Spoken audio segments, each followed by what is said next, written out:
Hello friends, welcome to my channel and we are going to analyze the articles of the Hindu. And before going in for analysis, I request you guys to please hit the like button, subscribe my channel and also give your opinion about the video. The first article which we are going to see today is Space for a Cut. See guys, this article is all about the repo rate cut. So before going into this article, we'll just look at the background first. See what happened is RBI has reduced the repo rate from 6.25% to 6%. Fine. So this repo rate happens to be an interest rate. That is the rate at which the banks buy from RBI.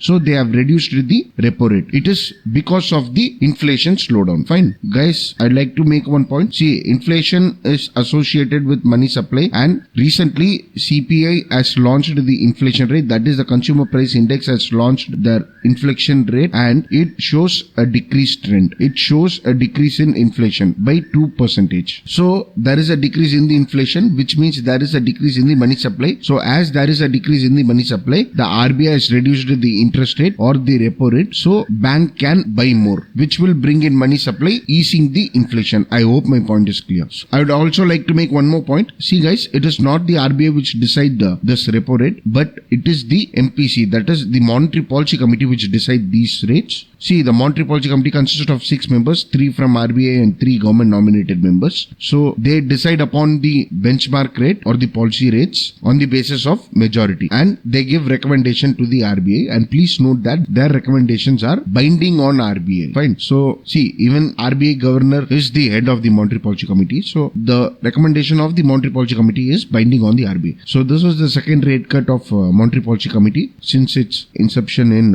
October 2016. So I would also like to make one more point. The main objective of the Monetary Policy Committee is inflation targeting, and it has set an inflation target that it could be maintaining inflation around 4 plus or minus 2%. Fine. So this is the inflation target rate, and guys, I would also like to say that this inflation target is based upon CPI, that is Consumer Price Index. If you want to know about the Consumer Price Index and the Wholesale Price Index, I have given you link in the description box. You can just have a go through. So it is based on these indexes the inflation rates are determined, and based on which the Monetary Policy Committee has reduced the repo rate. So the repo rate has decreased from 0.25% to 6%. So does the reverse repo rate, and the reverse repo rate is also adjusted to 5.75% from the 6%, and marginal standing facility and the bank rate has been reduced from 6.5% to 6.25. Fine. Guys, I would also like to make one more point. See, if you take a year back, the repo and the reverse repo rate difference would be 1%. That is, if the repo rate happens to be 7%, then the reverse repo rate happens to be 5%. But now, the difference is reduced. It is only 0.25%. Fine. So, the reverse repo rate is 5.75 and the marginal standing facility is 6.25%. So, that's it with respect to the background. We'll move on to the article now.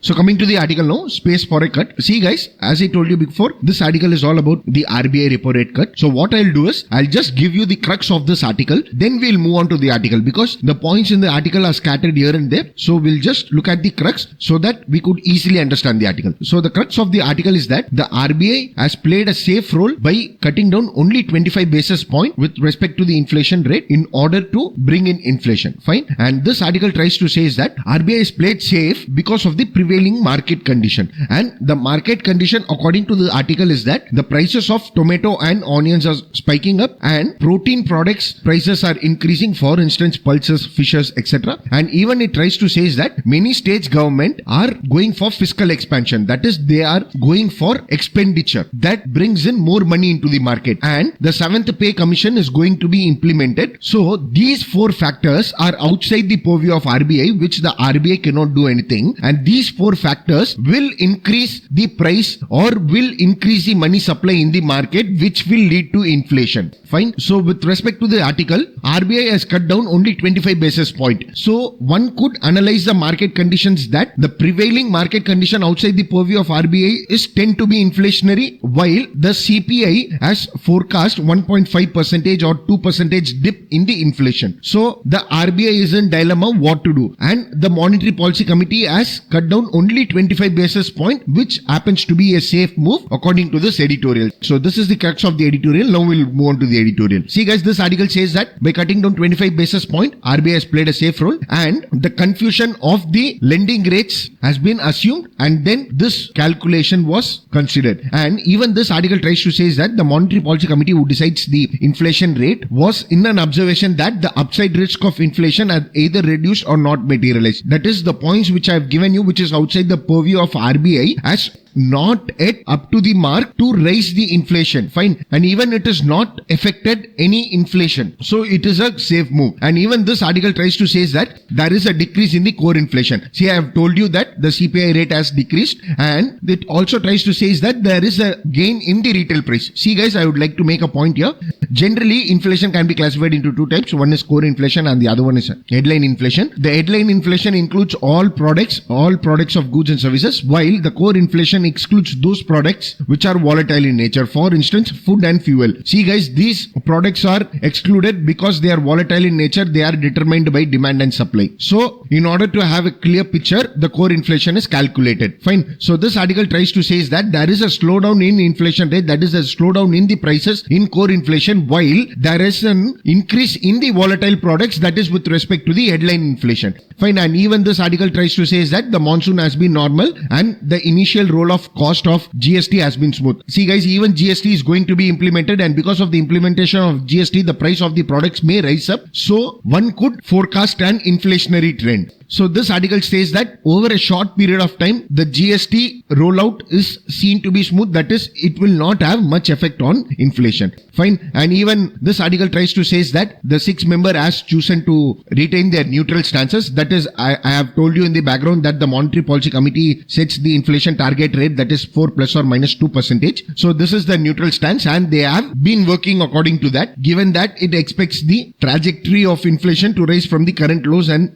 welter of uncertainties. See guys, that's what I told you, something which is outside the purview of RBI, which may lead to inflationary pressure. So that's what this article tries to say. And even this article tries to say that there is a separation of transitory and structural factors. See, the structural factors are those which is under the purview of RBI, and the transitory factors are those which is outside the purview of RBI, as I have given you. So it tries to brings in the point format. And even this article tries to say that the Monetary Policy Committee has many concerns. For instance, it tries to brings in the example of manufacturing sector. It says that the sentiment of the manufacturing sectors has been hit a lot because of the slowing down of this particular sector, and also there is a high level of stress with respect to the balance sheets of the lenders and the corporate borrowers. See guys, inflation also affects the borrowers as well as the lenders. See, it may benefit one at the cost of other, but to an extent, in reality, it affects both. Fine. So this article tries to say that both lenders and the borrowers are affected, and the sentiment of the manufacturers are in a worrisome. So it is upon the center and the state to take the enable step to bring in policy measures and fiscal actions to revive the private investment. See guys, generally policies can be classified into two with respect to an economy, that is fiscal policy and the monetary policy. Monetary policy is controlled by RBI, while the fiscal policy is controlled by the government. So here the editorial talks about the fiscal policy of the government, that is the sentiment of the manufacturing sectors have been affected, and even borrowers and the lenders have been affected to an extent. So this article tries to say that there is a need for the fiscal actions to be taken with respect to the private investment. So, and even this article tries to say that the policy rate cut and the objective of RBI should be to bring in desired effects on the economy as a whole. Rather, it should not be only focusing on the problems with respect to the banking sectors. Fine. That is, it tries to say that money supply is the sole criteria for the RBI to control, but even it should bring in policies in such a way that the whole economy is benefited from the monetary policy. So that's it with respect to the article, guys. We'll move on to the next slide.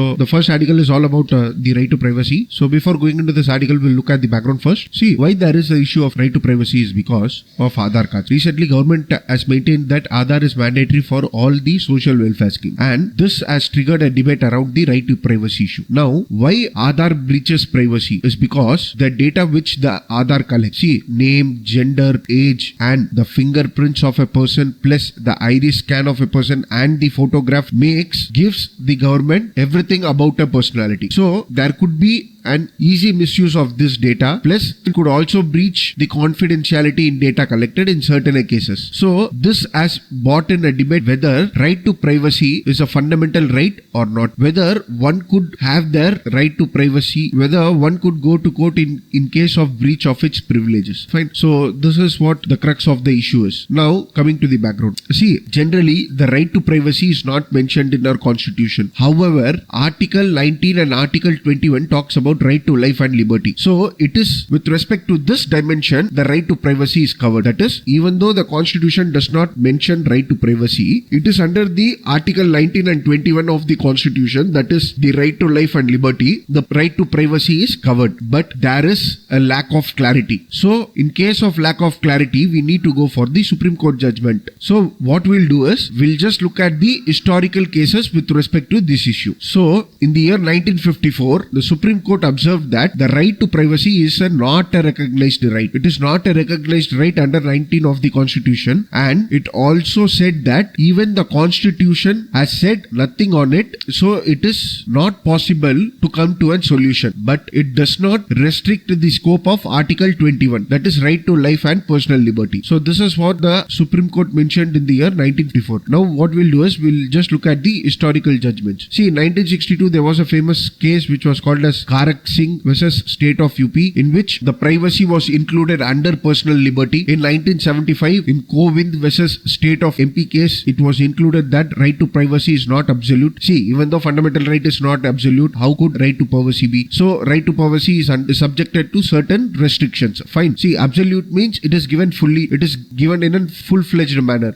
and it is not absolute in the sense they are subjected to certain restrictions. So, in 1975, under Kovind versus State of MP case, it was said that right to privacy is not absolute. And in 1995, with Rajagopal versus State of Tamil Nadu case, it said that this right to be let alone. See, what happened was, there was a criminalist who was called as Otto Shankar. There was a biography which was written by Nakiran on his life. So, many claimed that writing biography on a person is breaching his right to privacy. But however, the court held that he was a criminal and writing something about his personal life is not a breach of right to privacy. So one could observe from the following cases that in the 1954, the right to privacy was not an integral part of Article 21, while in Rajagopal versus the State of Tamil Nadu, the right to privacy was the integral part of Article 21 of the Constitution. That is, it was termed as a fundamental right. And further, there was another case which is called as PUCL versus Union of India case, in which the Supreme Court, while laying down the standard for telephone tapping, had observed that the right to privacy is an integral part of the fundamental right of life under Article 21 of the Constitution. So the Supreme Court has interpreted Article 21 so as to ensure a dignified and a meaningful life. As Constitution is a living document which evolves and grows with changing needs of the society, so does the definition of the right to privacy changes. So one could say that the right to privacy changes according to the needs of the hour. However,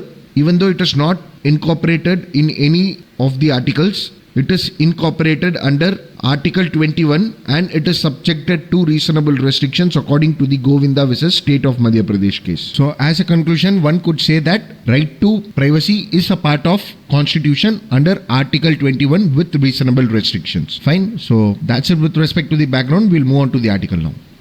So coming to the article, a judgment for the ages. See guys, this article is an excellent article which is all about the right to privacy, and this article tries to say that the government has pushed the Supreme Court to a level where it has forced the Supreme Court to draw a boundary with respect to the right to privacy. That is, it wants the Supreme Court to lay down the guidelines for the right to privacy, and it also tries to say that badly drawn counters, that is any specific drawn outline with respect to the right to privacy, will permit the government to exploit our rights, which is seen in the history for decades. Fine. See guys, in the background, I have taken many judgments of the Supreme Court where different interpretations were given with respect to the right to privacy. So, the government wants the Supreme Court to bring in a guidelines, to bring in an outline, to draw a sketch so that the right to privacy is explicitly maintained. And this would allow the center to exploit us, which is according to the author. And even this author tries to bring in an argument. She says that right to privacy is important with respect to India, while there is also one sort of argument that it can be replaced by Data Protection Act. See guys, here the article tries to mention about Aadhaar. Fine. So Aadhaar is a 12-digit individual identifying number which will be served as a proof of identity and address anywhere in India. And its objective is to provide social security benefits, etc. I know everyone would know about Aadhaar, but this Aadhaar collects biometric data. For instance, it collects iris scans, fingerprints. So these collections have been left in the hands of private agencies. Plus, there is also a raising concern with respect to its misuse. And there is no government backing with respect to its law. And even there is a breach of right of privacy. Fine. So this is a sort of platform where the government can build a platform for its database. Fine. So as part of its initiative, government is building a big database platform which consolidates all its public record. So even Digital India is one sort of example where all the records of police, legal system files will be merged into a single database. Even the bank accounts will be merged. And the concern is that it is a massive project which will generate a lot of data collection, and it involves foreign collaboration. So this foreign collaboration is a cause of concern. And once the data is sold outside the country, it is not only subjected to misuse, but it is also out of national jurisdiction. Without the proper safeguards with respect to the right to privacy of the people, this could be breached. And India does not have a specific legislation with respect to the privacy data. So the government want the Supreme Court to bring in a guidelines with respect to the right to privacy. Fine. So that's what this article tries to say in the first paragraph. And even this article tries to bring in right to privacy with respect to the India, and it tries to say that after discussing with the question that is distracting many citizens with the issue of right to privacy, there is a need for drawing an outline with respect to the right to privacy. It argues that right to privacy must be enforced in case by case basis. See guys, I can give you an example for this. For instance, if you take Aadhaar, then the right to privacy is with the breach of data collection. And if you take homosexuality, then denying homosexuality is with the breach of right to privacy. And even if you take the issue of information in press, which we saw in Rajagopal versus State of Tamil Nadu case, even there is a breach of right to privacy. So this article tries to say that the right to privacy should be analyzed in a case-to-case basis in this unpredictable information age. And anything lesser than that will be very much harmful to the human rights. Fine. And even this article tries to say something which is respect to our feudal family structure. It says that one could argue with respect to the India that India does not believe in right to privacy because of the family protecting scenario which is prevailing in India with respect to its cultural norm. But it is not true. India has its own cultural norms in protecting their privacies. And additionally, we happens to be a democratic nation where we fight for our own rights. So the government is for the people, right? And they should safeguard our rights. And these rights includes right to speech, equality, liberty, privacy, etc. So to curtail them is to curtail the democracy according to this author. And even this author tries to bring in few things. It says that this right to privacy issue is not only specific to India, but it is also specific to other nation also. And it tries to say that this right to privacy was bought in with the help of international institutions. And it tries to give in the example of Universal Declaration of Human Rights 1948. See guys, I would like to make one point here. There are two international conventions which are particular in importance with respect to the right to privacy, and the two important international conventions are Universal Declaration on Human Rights 1948 and International Covenant on Civil and Protection Rights. So these two international conventions are very much important with respect to the right of privacy, and the important point to be noted here is that India has ratified both these conventions. Fine. So this article tries to say that the International Human Rights Declaration has helped to bring in right to privacy. Then if this problem is new to us, then it is new to all. Fine. And even this article tries to say that democracies have adopted it, and it is very much important. It is very essential to bring in a power with respect to the government and citizen. Fine. I hope you can understand my point. And guys, if you don't understand anything with respect to this issue, please write in the comment box. I can explain you better. And even this article tries to say that the government has offered data protection for breaching the right to privacy, which could bring up the point that data protection is a substitute for a fundamental right to privacy. Fine. So even this article tries to say that data protection is necessary for bringing in right to privacy.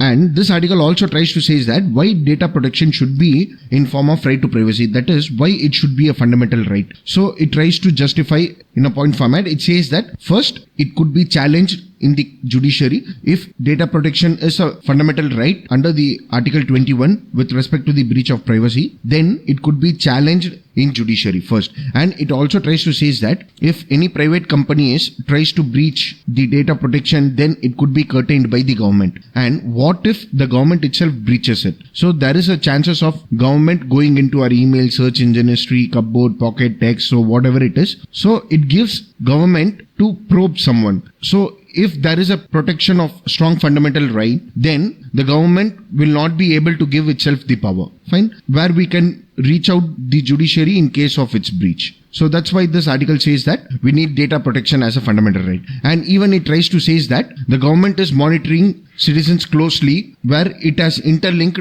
bank accounts, school enrollments, mobile phone connection, etc. See guys, you could know that Aadhaar card is connected to mobile, Aadhaar card is connected to PAN card, Aadhaar card is connected to bank account. So it gives a detailed information of a person. And even many news suggest that adding data from a social media, that is connecting Aadhaar card to a social media or to a Facebook accounts, the consequences could be terrifying. It would bring in discrimination, that is the person with mental illness or anyone who is affected with the HIV positive and anyone who is from a marginalized community or someone who is denied job, homes, medical care. So these sort of things will be discriminated with the help of the data. So there is a need for data protection, and with no independent information, there is no democracy. Fine. So this is what the article tries to argue. And even the article tries to say that Facebook has our full information, which is false. But at the same time, one can argue that even the information provided in a Facebook can be accessed by the government. But what this article tries to say is steps have been taken by the government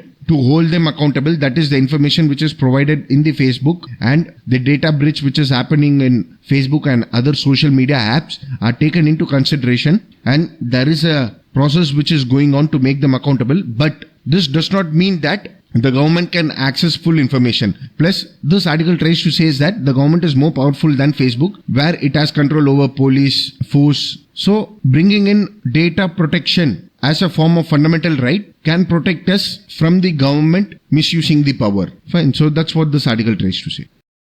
And also this article tries to bring in the fact with respect to the Supreme Court. It says that the case is prevailing in the Supreme Court, and Supreme Court should bring in judgment in such a way that it should uphold the right, and it should bring in demarcation in such a way that the court previous mistakes of with respect to the phone tapping judgment was ineffective. So these sort of judgment should be avoided. And this article also tries to say that there is no need to create new limits for the right to privacy, but rather the Supreme Court can apply the prevailing rules with respect to the Constitution on the grounds of Constitution, which is more than enough to provide the right to privacy. And even it says that the demarcation should be clear in such a way that communication, personal data, personal information and interlinking of database, all sort of things should be under the judgment and should be under the purview. And they should also consider the future threat to the right of privacy that technology will invent in. So the present judgment should be a foresight for the future. And it also tries to bring in few things. It says that future judges will be confronted with Internet of Things, big data, biohacking, algorithms. See guys, these are the things which can be a threat in the future. So what this article tries to say is the Supreme Court judgment should be in such a way that it should be an excellent judgment for the coming future to follow. And even this article as a conclusion says that Internet is breaching in our day-to-day life, and it tries to brings in the example. It says that even technology can predict our moods, it has political learnings, and it has been determining relationships. So if we citizens wants to have a power with ourselves, if we citizens want to enjoy the right, then we need right to privacy. So that's it with respect to the article, guys. And guys, I would like to make one more point. On 28th July, there was a comment that right to privacy should be covered, and I hope that I have covered right to privacy with the background, which could give you a 360-degree view. So if you feel that the right to privacy should be covered more in detail, see, I have covered in detail. So if you feel you need more information, then you could write it in the comment box. Then I could reply it to you. Fine, guys. So we'll move on to the next article. So coming to the first article, how to curb invisible money. So this article tries to say that recently a finance minister has criticized the election commission that it has failed to curb the illegal money, that is invisible money, in the elections. And this article tries to say that these sort of statement by a senior minister is very remarkable. That is, generally senior ministers do not blame these sort of autonomous body, and it tries to bring in the facts with respect to the election commission. It tries to criticize the government in this article. So this article tries to say that before going in and giving these sort of statements, one need to understand the problems with respect to the election commission, and it tries to brings down few points with respect to the election commission. The article says that the election commission works with according to the article 324 of the constitution, and the Representation of the People Act 1951 is one act under which the rules are framed for the election commission. And this article tries to say that the Representation of People Act is bought by the Parliament and it is not bought by the Election Commission. So it is the Parliament to be blamed. And even this article also tries to bring in a fact that many proposals for reforms have been sent to the government, but none has been implemented. So the reforms in the forms of proposals includes with respect to the election expenses, election petitions, campaign and advertisement. So these are the sort of reforms which the election commission advocated for, but the government did not bought in any action, and even if they bought in, they are not available in the public domain. And this article also tries to criticize the government that there were many instances where Supreme Court has made decision with respect to the election commission and brought in many recommendation, and these recommendation has been prevented by the parliament through amending laws. So this article tries to criticize the government for that. And even this article tries to talk about the electoral bond. It says that the finance minister has bought an electoral bond saying that it will curb illegal money and it will bring in transparency. But at the same time, it tries to criticize it. So before going into this, we'll just look at what is the meaning of electoral bond. See guys, generally electoral bond is bought to bring reforms in the political funding system. So to tell in a layman language, the electoral bond is a form of certificate where a person has to buy the certificate to fund to the political parties. See, what happens is a person can donate up to 2,000 to a political parties, but any amount more than 2,000, if a person wants to donate more than rupees 2,000, then what he needs to do is he needs to go to a bank, he needs to pay the check, then he needs to buy the certificate from the bank, and then he has to provide the certificate to the political parties. Fine. So this is called as electoral bond. The certificate is called as electoral bond. So these are financial instruments for making donations to the political parties. And the important point to be noted with respect to the electoral bond is that the donator is not revealed. And there are few advantages of electoral bond as it brings in transparency and as it brings in secrecy. See guys, with respect to the transparency, it is the person who will be paying the money through the check, so automatically he has to give the white money, so it will bring in transparency because everything is done through the banking system, and it will bring in secrecy, that is donor's name will not be disclosed to the political parties, so the element of favorism could be curtailed. For instance, I would like to give an example. See, many big companies used to donate political parties in order to gain advantage. So because of this electoral bond, the name of the donator is not revealed, so it could not bring in favoritism. Fine. But this article tries to criticize this electoral bond, saying that it may bring in transparency, but it has failed to curb anonymity, saying that anyone can donate in this. So the sense of anonymity is the question which the article tries to put in, and says that anonymity will not bring in visibility, that is, it will not bring in transparency. And even this article also tries to bring in few proposals in the budget that were made. It says that in order to donate to a political party, a limit of 7.5% was removed. Fine. See, actually what happens is, generally donation can be made to the political party only with respect to the 7.5% of their profit. For instance, if you earn 100 rupees, then you can donate to the political party only 7.5 rupees. Fine. So I think you got my point. But this rules was removed, and even removal of disclosure of a name of the person who is donating